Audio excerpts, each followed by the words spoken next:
Did you know that upper respiratory infections are the only thing that people frequent a doctor for more than low back pain?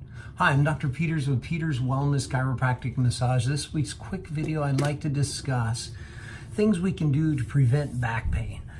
And in my book, Pain is Fantastic, I know that's a crazy title, but reality is pain is awesome. Pain is fantastic because it lets us know something is wrong. And when we have low back pain, our body is just telling us that something is wrong. And in chapter 6 of my book, I talk about a few things we can do to help prevent having these types of issues come up. So number one, getting the proper amount of sleep. 7 to 9 hours, they say, is on average.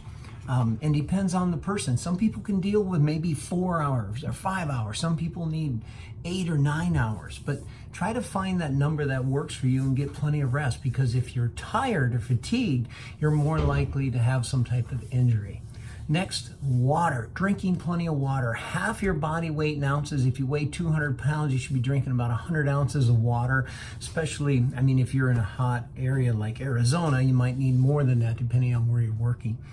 Next, the foam roller. If you haven't seen my video on the foam roller, go to peterswellness.com and you can see my 4 foam roller videos I have there. The foam roller is an amazing tool, helps break the adhesions in those muscles and will help protect you from injury.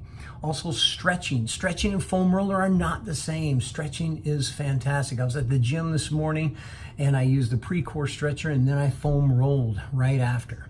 And then getting the proper amount of exercise, doing muscle activities that work on those small intricate muscles in the spine, and also doing gross exercise for major muscle movements.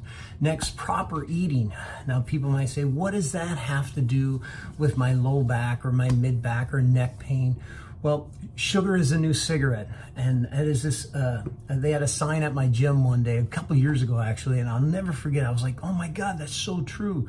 Sugar is the new cigarette. Sugar causes inflammation. Stay away from the sugar. Stay away from artificial sweeteners because it increases inflammation in the body." Next, believe it or not, I have reading. You say, what does reading have to do with it? Well, if you're educating yourself, and again, it might be reading, it might be watching a video like this where you're gaining information and knowledge so that you can better protect yourself against injury. So I hope that's helpful. Have an amazing week.